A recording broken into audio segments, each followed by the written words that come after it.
Olá, tudo bem? Eu me chamo Gabriela, sou consultora da Bossó Iluminação e Acabamentos. Hoje a gente vai ter mais uma conversa no Bossó Convida com o arquiteto Vinícius Antônio. Seja bem-vindo, Vinícius. Obrigado. Eu queria que você falasse um pouquinho sobre você, sobre sua formação, o que você gosta de fazer dentro da arquitetura. Primeiro, queria cumprimentar a Bossó, né, agradecer pelo convite, é muito bom estar aqui, né, participando desse projeto. E falando um pouco a respeito de mim, né, como você falou, meu nome é Vinícius Antônio, sou formado em Arquitetura e Urbanismo, tenho pós-graduação em Arquitetura Sustentável. Hoje trabalho tanto como projeto, diretamente com os nossos clientes aí, graças a Deus, mas também leciono, né, na faculdade Anhanguera daqui da cidade. E tudo isso tem incrementado aí, vamos dizer assim, a minha caminhada, e tenho sido muito feliz aí no ramo da arquitetura, né? E é isso, eu tô aí na arquitetura, gosto muito, né? Dos sonhos aí desde o início vamos dizer assim, quando a gente está planejando aí qual curso a gente vai fazer, né? E a arquitetura me encontrou aí na caminhada e eu sou muito feliz. É engraçado porque eu formei junto com o Vinícius e aí ele sempre costumava dizer que a arquitetura tinha encontrado ele, né? Não foi assim, aquele primeiro pensamento, mas foi um curso que te encontrou e você se encontrou dentro da profissão. E é muito legal acompanhar o seu trabalho, o processo. Eu acompanho, né, desde muito tempo. Mas então, a temática que a gente escolheu para trazer aqui hoje foi sobre como a arquitetura influencia a expressão cultural de um povo, né? E aí, para a gente começar a falar sobre esse tema, eu queria que tu me falasse, Vinícius, assim, sobre a importância da arquitetura na sociedade, né? Porque às vezes passa tão despercebido. Sim. Que a gente não nota a arquitetura, como ela influencia. A gente tem monumentos históricos, né? Mas até que ponto isso traz essa expressão cultural, né, desse povo, quais as diferenças arquitetônicas. Esse tema é bem interessante porque, como você falou a respeito de monumentos históricos, é interessante que talvez eles ditam e falam mais a respeito da cultura de um povo, né? Mas a arquitetura, em relação à cultura, ela está dentro de um ambiente, da vivência, né, do usuário ali daquele ambiente. E a arquitetura, por se tratar de também uma arte, né? A arte, ela tanto é influenciada pela cultura, como também ela influencia, né? Ela dita, ela é precursora de uma cultura, né, de estabelecer, principalmente a arquitetura. A gente vê, né, quando a gente estuda história a respeito de civilizações antigas, que a forma com que a gente tenta discernir, né, civilizações que não existem mais hoje, é através da arquitetura, né? Então a gente consegue entender como aquele povo funcionava, qual era o estilo de vida, qual era a cultura daquele povo. E isso é bem interessante. E trazendo para os dias de hoje, a arquitetura, ela está presente em todo aspecto de cultura, né, de um povo. Então, como nós vivemos cidade, como nós vivemos nossa casa, nosso lar, né? Como as empresas se portam, né? Hoje em dia, em um tempo de startups, né? De estrutura de empresas mais dinâmicas, né? Então, isso se manifesta através da arquitetura, né? Isso é bem interessante. E falando assim sobre casas, né? Porque você projeta muitas unidades familiares e isso é bem legal. Sim. Quando a gente projeta para famílias. E falando de casas, principalmente assim nesse período pós-pandemia, a gente observa um comportamento muito diferente. Sim. Das pessoas com relação às suas casas, né? A gente tem um índice agora muito maior, isso são dados, né? De pessoas que agora optam por fazer home office. Sim. Então isso também mudou a cultura das pessoas, a relação, né, com as casas, com o trabalho. E aí como que é, Vinícius, fazer esse meio de campo para atender as necessidades das pessoas que mudaram por causa da mudança dos tempos? A respeito da pandemia, né, acaba que modificou, né, como você estava falando, muitos aspectos dentro da unidade familiar, mas esses aspectos, de certa forma, já vêm há um tempo, né, migrando para esse lugar. Então a gente percebe que a casa se tornou mais um refúgio, né, desses habitantes, desses usuários, desses clientes. Então, cada cantinho é pensado para trazer esse aconchego, essa vivência, né, da casa ali de forma mais agradável para o cliente. E em relação à questão de home office e todos esses aspectos, né, vamos dizer assim, aumentou o nosso escopo de projeto. Normalmente sempre tem um home office, sempre tem um espaço ali de trabalho, nesses espaços mais dinâmicos também, porque normalmente esses espaços eles têm mais de um uso, então são ambientes assim, e é interessante ver como a casa, o lar, né, e o próprio cliente, né, como a gente falou a respeito da cultura, vai mudando e esses aspectos todos vão sendo mudados também. Certo, e aí uma coisa que tu falou, né, na tua abordagem inicial sobre, por exemplo, os modelos construtivos. A gente tem até hoje em dia muitas dúvidas como algumas construções foram concebidas, né? A gente tem muitas dúvidas com relação a pirâmides, as tecnologias que foram utilizadas. Até hoje nós temos essas dúvidas. Então, assim, os materiais evoluem, as técnicas construtivas evoluem. Como que isso reflete dentro da arquitetura? Primeiramente, ela gera muitas, vamos dizer assim, mais possibilidades para projeto, né? E falando um pouco aí dessas construções, né? É interessante a gente perceber que o teste, a busca por novos métodos, né? Ela está constantemente presente dentro da arquitetura. Então, à medida que nós vamos evoluindo, né, com esses testes, a gente cria novas tecnologias que possibilitam, como a gente estava falando, mais soluções de projeto, porque querendo queira, projeto é um conjunto específico de problemáticas que precisam ser solucionadas, tanto em relação ao terreno, tanto em relação à legislação ali que incide sobre aquele terreno, tanto sobre o cliente em si, com o seu estilo de vida, com seus gostos, com seus estilos. Então, ter mais possibilidades tecnológicas, de materiais, sistemas construtivos, possibilita ter uma resposta mais assertiva aí nesse projeto. Então, aumenta aí as soluções possíveis, né? Para nós arquitetos é primordial ter essa gama de conhecimento e de opções, né? Isso é muito legal, porque assim mesmo, vou citar de novo, você faz muitas unidades familiares, né? Mas cada família, cada proprietário tem necessidades diferentes, né? E às vezes, por mais que algumas coisas coincidam, como por exemplo, um casal que tem 2 filhos, quer uma suíte, quer um quarto para cada filho e possivelmente mais um quarto. Existem necessidades que elas são paramétricas, ali todo mundo tem. Sim. Mas existem coisas que elas são realmente muito específicas, né? E aí a tecnologia, então, desses materiais novos, eles ajudam a atender de melhor forma. Sim. E é interessante, parece que, vamos dizer assim, aquela família tem o mesmo contexto de outra, né? Mas quando a gente vai ali fazendo briefing, nas conversas, né, a gente percebe que tem ali alguma coisa que diferencia. Por isso que o projeto é tão personalizado, né? É um produto altamente personalizado, para atender aquela família, aquele estilo. Então, cada detalhe que nós escolhemos em um projeto visa atender a necessidade, o estilo, o gosto, o uso, né, daquele cliente.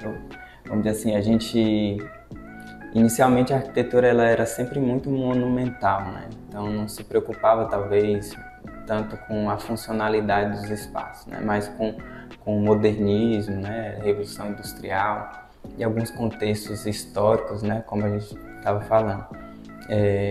Contexto, né, social, né, o contexto ali daquela sociedade dita para onde a arquitetura vai. E em aspectos de pós-guerra e de vários aspectos assim, se viu a necessidade de se pensar ambientes que fossem mais funcionais do que estéticos, né? E aí surge uma frase que é bem conhecida na arquitetura, que forma segue função, né? E nesse aspecto, né, o nosso projeto ele tem uma funcionalidade que precisa ser prevista, né? Não só estética, né? O arquiteto não pensa só na aparência dos ambientes ou na parte visual, né? Artística ali do ambiente, mas como o usuário vai utilizar. Então a gente estava conversando no escritório com outra arquiteta, né? A Nayane Porto, manda até um abraço para ela se ela estiver assistindo. Né, pensando assim a respeito de qual a altura dessa tomada, como eu vou usar essa tomada, né, a minha posição aqui. Então, pensa em todos os aspectos, porque isso é o que gera vamos dizer assim, uma solução de projeto que atenda aquela família de forma específica. Então é bem interessante. Inclusive, que você falou na Nayane, também mando um abraço para ela agora. Vocês estão projetando uma super igreja, né? E aí a gente já tem um histórico sobre como a arquitetura sacra ela está ali inserida dentro da sociedade, mas a gente tem muitos modelos da Igreja Católica, né? Sim. Os principais monumentos históricos relacionados à religião, eles são da Igreja Católica. Como que está sendo para vocês trabalharem um projeto tão significativo dentro da sociedade de Imperatriz, né? Tanto do âmbito arquitetônico quanto do histórico mesmo, do marco que vai ser um divisor, né? Porque a gente não tem nenhuma estrutura como essa aqui dentro. Sem dúvida, um grande desafio para o escritório, né? Uma equipe de projeto muito grande aí que está desenvolvendo o projeto, mas vou deixar ela falar mais a respeito desse projeto, que é ela que está mais à frente, né? A gente está só como, vamos dizer assim, como auxiliar, mas sem dúvida vai ser um projeto que vai marcar em Imperatriz. Eu estou super ansiosa para ver. Sim. E aí, Vinícius, para a gente poder... Uma coisa, só falando a respeito da arquitetura sacra no contexto cultural, né? A gente estuda que as evoluções de arte, ela está assim, tão intrinsecamente ligada à arquitetura sacra, né? Tanto é que os movimentos que a gente mais conhece, ela se manifesta principalmente na história da igreja, né? Então a gente vê aí, após aí cultura greco-romana, começa aí a nascer cultura gótica, barroca, né? E rococó, talvez, e outros aspectos, neoclássico. E essas expressões de arquitetura e, consequentemente, de arte também, porque envolve aí pintura, escultura, tudo isso, está muito ligada à igreja, né? A igreja era essa expressão cultural daquele tempo, né? Tanto é que a igreja era, vamos dizer assim, exercia um poder, um domínio muito maior. E é interessante que à medida que a igreja ela tem essas mudanças, né? Ela, até falando a respeito disso, por exemplo, a arquitetura gótica, ela está muito ligada à mensagem que a igreja passava naquele tempo, né? Então, era uma mensagem que talvez anunciava a existência, vamos dizer assim, do inferno, né? E palavras nesse sentido. Então, a própria arquitetura, ela catequizava, ela ensinava, né? E como naquela época as pessoas comuns não tinham tanto acesso assim, à informação, à leitura, tudo isso, então a forma de evangelizar aquele povo era através das esculturas, da arquitetura em si, dos vitrais e tudo isso. E à medida que evolui, vamos dizer assim, se transforma a sociedade, né, e consequentemente também a igreja, também se evolui no aspecto técnico, né, construtivo, novas soluções de projeto vão surgindo, então a arquitetura também vai ganhando novas formas, novas possibilidades, isso é bem interessante. Por exemplo, a gente vem de uma arquitetura mais sólida, que parecia fortalezas, né? Sim. Antes da gótica, aí vem a gótica e os vitrais, grandes aberturas, né, alturas, né, arcos ogivais, todos esses aspectos, então é bem interessante como caminha junto a arquitetura, a cultura e a tecnologia, né? Sim. Então, à medida que vai evoluindo todos esses aspectos, a gente vai também, como a gente estava falando, ganhando mais possibilidades aí de projeto. Eu tô amando essa aula. É sempre maravilhoso conversar com um profissional assim tão bem capacitado, inteirado, né? Inclusive isso traz a gente essa interação e esse conhecimento que você sempre tenta manter aqui mais próximo de você para mais um questionamento. Na verdade, eu vou dar uma contextualizada. As indústrias, de modo geral, e eu vou citar especificamente agora, nesse momento, a indústria ceramista, ela está muito preocupada em trazer esse pertencimento para mais próximo do usuário final, né? Da pessoa que está indo lá comprar cerâmica ou porcelanato para revestir a casa. E atualmente a gente tem algumas marcas do segmento, inclusive que nós trabalhamos aqui, como Eliane, Portinari, Bianco Grace, que elas estão trazendo essas tecnologias em faces mais texturizadas, uma tecnologia que ela traz mais sensorial. Sim. Porque esses materiais eles são frios, né? Porcelanato é frio, a cerâmica é fria, e a gente percebe muito que a indústria está tentando aquecer as residências ou os ambientes através de cores de texturas, mas tudo ali muito dentro do que a sociedade precisa no momento, né? Como que tu acha, Vinícius, que essa iniciativa da indústria, ela é recebida dentro dos ambientes atualmente? E como a gente estava falando a respeito das possibilidades que abrem, né? Então, mais possibilidades para soluções de projeto e atender de forma mais específica ainda o nosso cliente. Mas falando a respeito das sensações que esses produtos podem trazer, hoje em dia a gente fala muito a respeito de arquitetura sensorial, né? Então a gente vai pensar, né, aí na neuroarquitetura, na psicologia das cores, a própria arquitetura sustentável, né, a biofilia.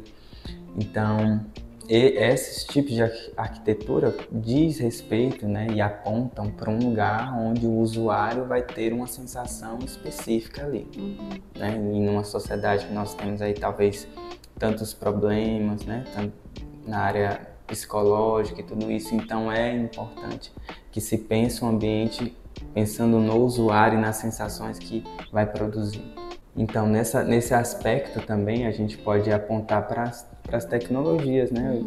Também em questão de, vamos dizer assim, todo material tem suas particularidades, né? Seus vantagens e desvantagens. Então, ter mais possibilidades aí nesse aspecto, mesclando um ponto positivo de um lado com um ponto negativo talvez ali do outro, retirando aquele produto.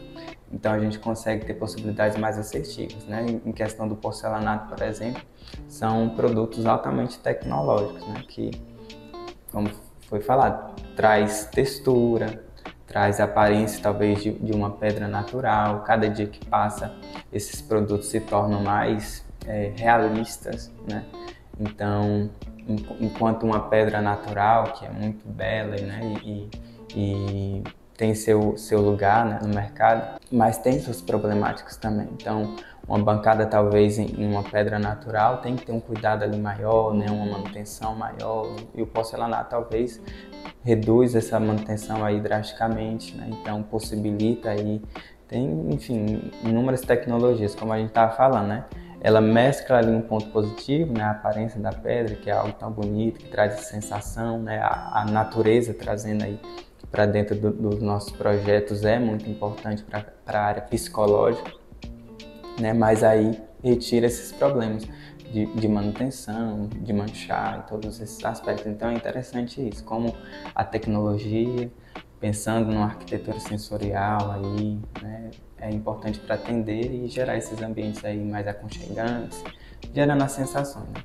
Porque, como tu falou, fazer muitos projetos de casa, né? Então, casa é um lugar de aconchego, né? Onde você quer chegar ali, descansar.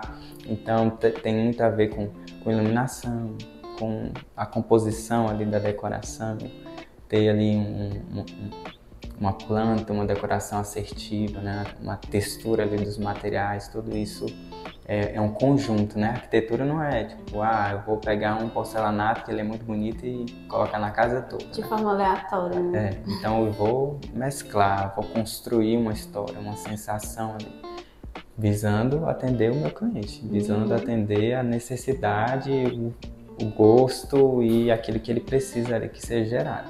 Isso na arquitetura residencial ou na arquitetura comercial.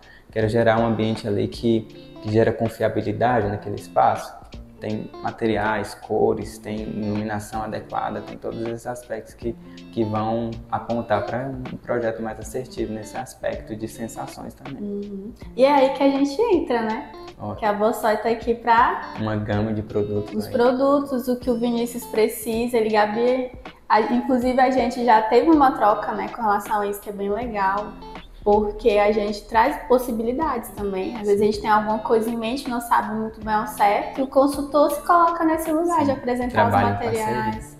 Isso, e aí trazer as opções em acabamentos, iluminação, nos porcelanatos, cerâmicas artísticas, esse trabalho que a gente gosta de fazer, afinal de contas, a gente está aqui para isso, para concretizar os sonhos projetados, né? Pois é, aí a gente vai... Nesse trabalho em parceria, a gente consegue montar essas possibilidades para o cliente, que vai ser, vamos dizer assim, o maior beneficiário, né? Quando tem alinhada aí uma loja com tecnologia, com produtos de alta qualidade, né, com a gama de produtos, né, desde iluminação, revestimento e aí vários aspectos. Então a gente consegue atender o cliente ser bem atendido. É isso. Eu acho que foi uma conversa ótima. A gente conseguiu tirar muitas dúvidas que inclusive eu mesma tinha. Eu quero te agradecer por ter topado. Eu que agradeço. Participar desse projeto com a gente novo. E quem gostou, te segue no Instagram. Qual que é o teu Instagram, Vinícius? v.a-arquitetura. v.arquitetura vai ficar na descrição. Para quem tiver gostado do vídeo, quiser conhecer um pouco mais o trabalho do Vinícius, é fantástico. Eu sou admiradora, estou ali sempre. E é isso, muito obrigada por ter vindo. Eu que agradeço. Como eu falei, é um prazer estar aqui nesse projeto e é isso, né? Vamos dizer assim, o beneficiado é o nosso cliente e aquilo que a gente pode indicar à loja, a gente sabe que estão em boas mãos. Obrigada.